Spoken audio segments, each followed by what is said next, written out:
sounds like a horror scenario for our planet.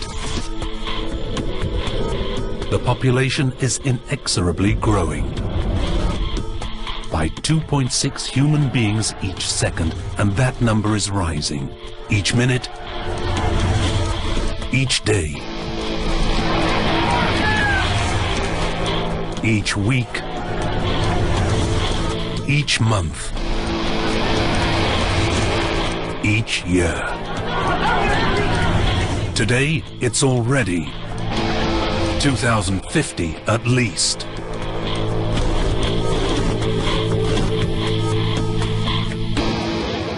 Just over half the world now lives in cities.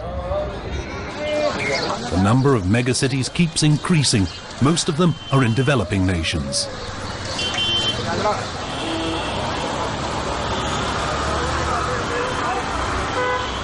People in the megacities need water and food.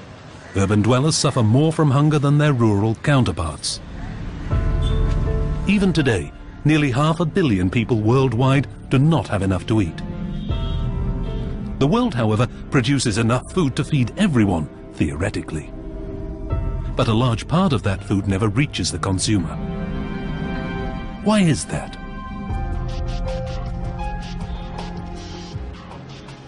One obvious reason is social inequality. The gap between rich and poor in India could hardly be bigger.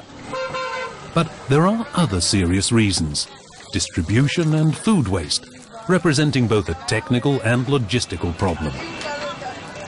India has the potential to play a key role in the global food supply.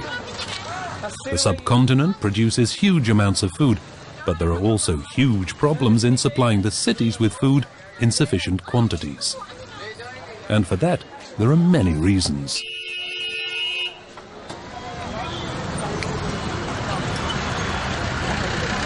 According to official figures, about 40% of India's population is undernourished. 1.7 million children die before their 5th birthday, 90% of them from starvation. Hundreds of thousands live in degrading conditions on waste dumps of megacities, without clean water or sufficient food. Situations you'll find all over the world. Misery is widespread. 500 million people live on 70 cents a day, far below the poverty line.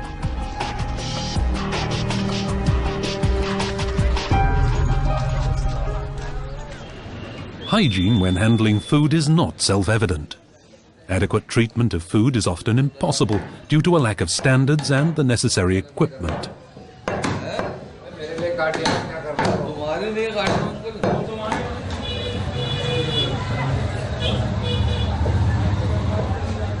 Usually, cooked food is quite safe. Without access to clean water for dishwashing, however, there's no chance to break the cycle of infection. Due to inadequate sanitation, the streets turn into toilets. Weak people become infected by flies over and over again.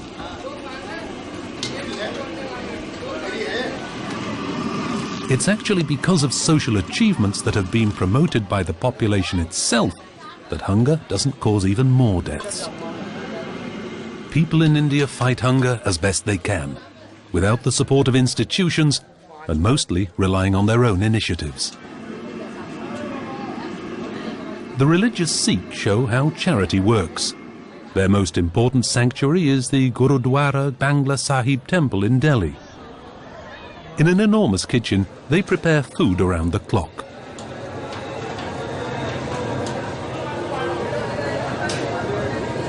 The work is done by volunteers, the project financed by donations.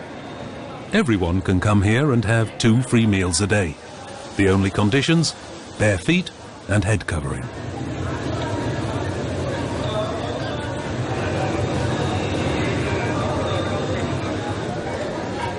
In accordance with their faith, the Sikh practice the principle of equality between men and women, between rich and poor. Therefore, the caste system has no relevance. 100,000 people a day have a warm meal at this temple.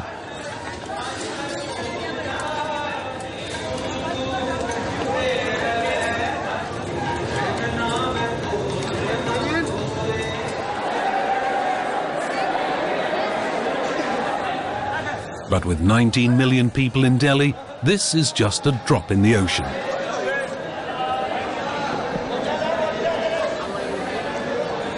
Free food for the poor is also provided in more deprived areas. At noon and in the evening, people in need are gathering in front of the soup kitchens and wait for their meals.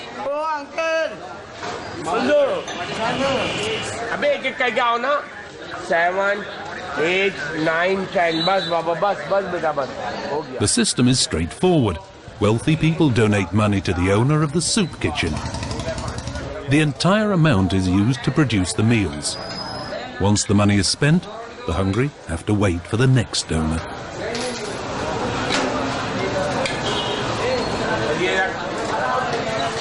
The examples show that Indian people have developed creativity in dealing with their food supply. But charity is not enough. The authorities recognize that. India is projected to be the world's most populous country by 2050, with about 1.6 billion people.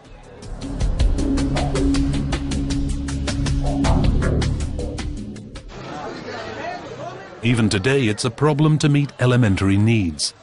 In India, as in nearly all poor countries, clean water is a scarce commodity. Principally, running water from either taps or pumps is classified as harmful to health because nobody knows where it comes from. India is symptomatic of poor countries worldwide, not only in terms of water. India's traffic conditions are also typical. As in most countries, the transport of people and goods is a disaster. Crashes, chaos and endless traffic jams are standard. Free rides are impossible on the dusty rural roads. Each journey seems to take an eternity. It takes a truck 5 days to travel the 1,500 kilometers from the business metropolis Mumbai to the capital, New Delhi. And then there's the waiting to cross the borders of the autonomous regions. Small merchants and wholesalers are flocking from all over the country to the urban centres. The megacities of India, Mumbai, Delhi and Kolkata, are at the point of collapse.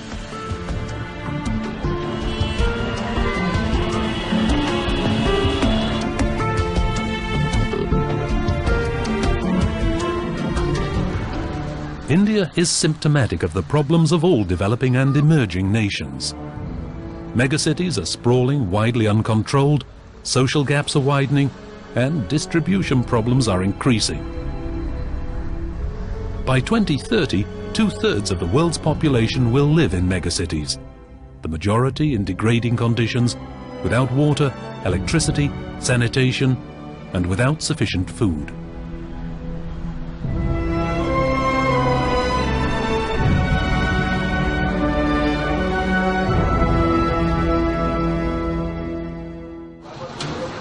Farmers and merchants sell rural food products at urban markets. People are sorting out spoiled fruit and vegetables all over the place. About 40% of the goods spoil during transport from field to consumer.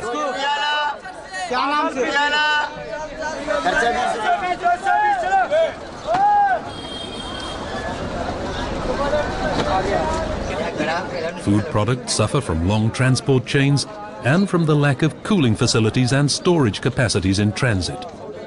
Moreover, the products have no protective cover or packaging. Fruit and vegetables usually lay on trucks or push carts for days without any protection. The products are ruined by parasites, wither in the sun, or rot in the rain. Experts have been clear about the problem for years, demanding government action.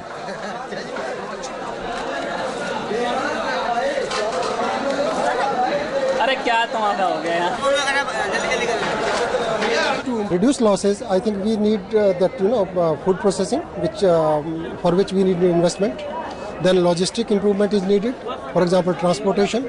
We need better trucks and transports and roads so that fruits and vegetables are supplied immediately to the marketplaces, to the consumers. Transport, processing and packaging are the problem children of India's food processing industry.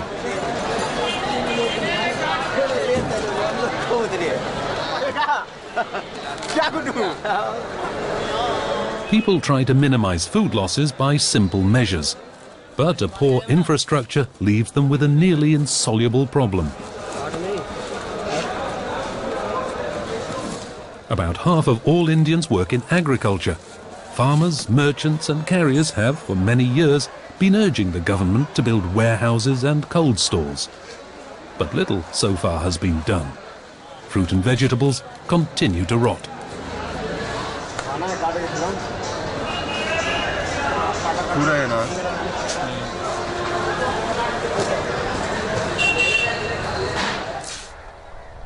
India is actually an extremely productive country.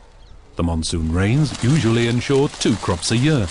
In some regions, vegetables such as cauliflower can be harvested up to 4 times a year.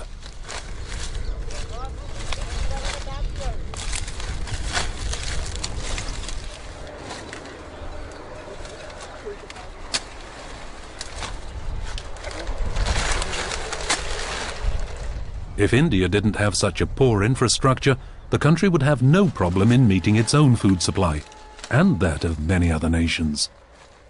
Food processing, though, is not unknown in India. On the contrary, it has a long tradition. More than 6,000 years ago, sugarcane was introduced to India. Freshly cut sugarcane is extremely perishable. Early on, people learned that it's quite easy to preserve the sweet juice. Since then, juice has been squeezed from the sugarcane.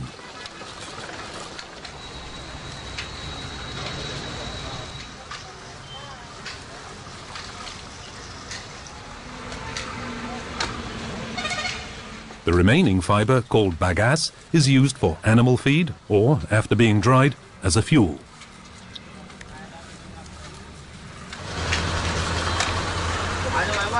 During boiling, the juice slowly thickens. After the evaporation process, at the end of the processing chain, what remains is a sticky, tasty mass. The mass is stable and easy to transport, and it can also be refined into crystalline sugar.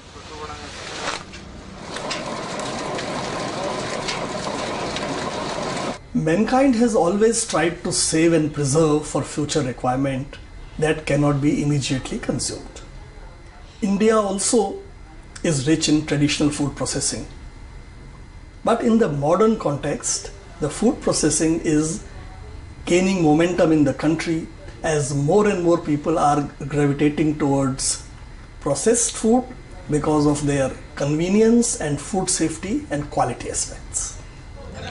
India already has a small packaging industry. Little colourful bags of snacks can be found at every kiosk, but it's a long way from being a sound, powerful industry. Once the first step is taken in establishing food processing industries, other branches will soon follow. This canned mango juice concentrate has travelled thousands of kilometres without damage. It comes from southern India. In a small factory on the outskirts of Delhi, it's processed into handy thirst quenchers with tasty mango juice. In a complex procedure, the water is filtered and sterilised. That is the only way to make it safe for the consumer. Here also, safety and hygiene in food production are essential. Health is the greatest wealth. Modern logistics, processing technologies and packaging are essential to meet these requirements. In addition, India will have to adjust to its fast-growing urban population. There's a chicken factory in Sonipat, in the state of Haryana.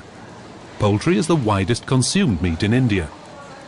The increasing urban population is causing lasting changes in patterns of consumption. Urban dwellers don't keep chickens, nor do they buy live animals. They depend on meat that has been packed under satisfactory conditions.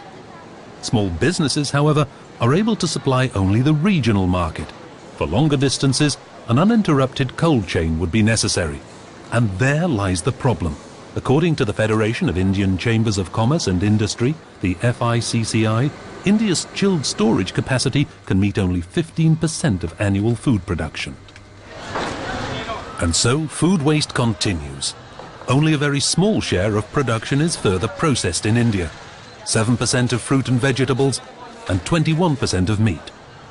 The government aims to increase that to 35% by 2025. An ambitious plan. India has the potential to become world's food basket. In terms of food production, we are first, second or third in vegetables, fruits, milk, fish and eggs. All this speaks well of India's role in the world food production across various subsectors. With the easy facilities for direct foreign investments, we are expecting international technologies and machineries to be adapted for Indian situation and closer involvement of countries which are the world leaders in food processing. India aims for leadership in the global food processing industry. Mega food parks are established all over the country. The government provides infrastructure such as buildings, warehouses and cooling facilities. The largest park in Haridwar, 200 kilometers from Delhi, is still under construction. More than 40 food processing companies will establish businesses in Haridwar. Short distances and fast processing of fruit and vegetables are expected to reduce food losses. This cutting-edge plant for fruit juice is still under construction, and it's just one of many.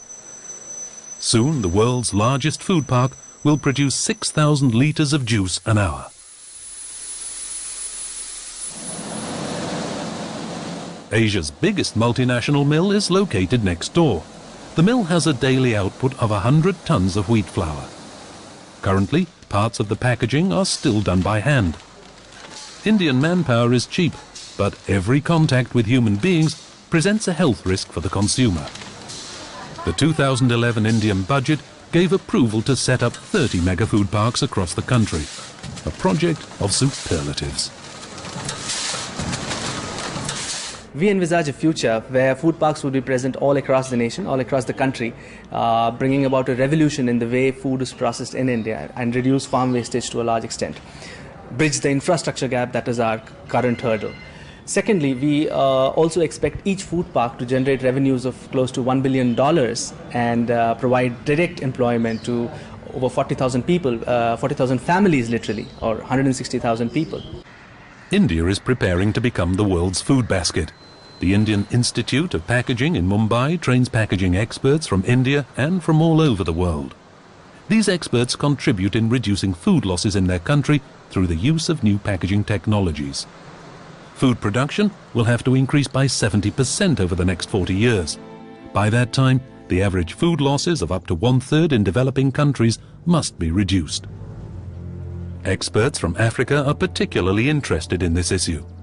Africa's population is said to double by 2050 to reach 2 billion. Currently, a quarter of all food produced in Africa spoils before it's eaten.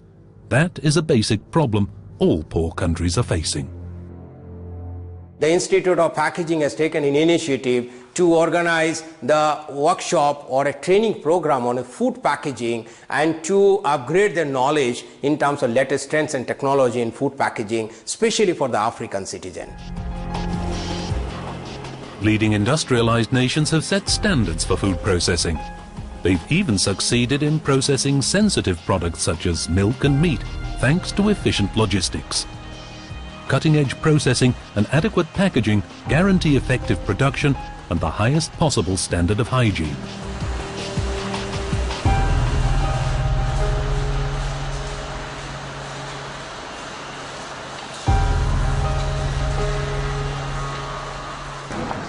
To become a global food industry leader, India is planning investment of about 16 billion euro. One reason why German and Indian associations have established close partnerships over recent years. German manufacturers of food processing machinery and packaging machines have operated here in India and around the world for many years. India has become one of the most important sales markets. Over the past 5 years, exports of German technology to India have more than doubled. For small businesses in particular, India is still a great challenge in terms of cultural difference, climatic conditions, and mandatory Indian technical regulations. India represents an important sales market for machinery manufacturers worldwide. In Germany, losses of food between the field and food processing amount to just 4%. The chances for German know-how are considerable. According to experts, India is set to become ever more important even on the geopolitical scene. Some entrepreneurs have identified the potential and engaged in substantial investment. The Indian market will become one of the world's key markets. Germany depends either on exports or the cooperation with other nations within international networks. India is expected to become one of the world's most important nations, and Germany needs to be part of this process. Rice is one example that demonstrates India's potential to establish further links between productivity and quality and hygiene standards. Along with maize and wheat, rice is the world's most grown staple food. In India, white rice forms part of daily life, but hardly anybody knows of its complex production process. A mill first separates the grain from the chaff, or more precisely, the rice corn from its husk. The husk is used for heating, as animal food, or as natural fertilizer. The load on the truck is compressed by human feet to save space. A vibrator separates the cleaned rice corns from those that need further threshing.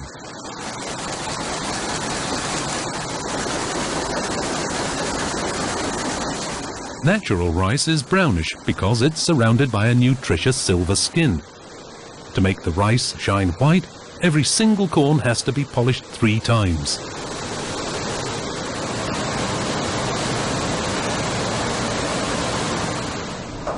The quality of rice is determined by how many corns are broken. Lots of broken corns indicate poor quality. In India, even this job is done by hand.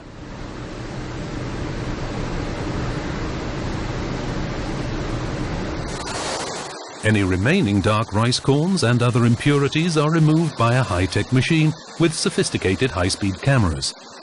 The falling corns are detected and analyzed. Dark corns are immediately blown out by a high-pressure jet of air. This procedure ensures white and clean rice of such high quality that it's suitable for export. A prime example in the application of state-of-the-art technology. With its output of 130 million tons of rice, India is the world's second largest producer of rice. Indonesia ranks 3rd and produces just half that amount. LT Foods Limited is among India's top rice producers. Thanks to high-quality processing machinery and packaging, the company exports 50% of its production. The company's rice is even available in Germany. LT Foods could be a role model for the future of Indian food in world markets if they meet set standards. India has the potential to become a leader in the global food processing industry and capable of feeding other parts of the world. Social changes, a well-organized infrastructure, and efficient logistics are essential in effectively fighting world hunger. The example set by India demonstrates that modern processing and packaging technologies are important elements in the struggle for final victory in the war against world hunger.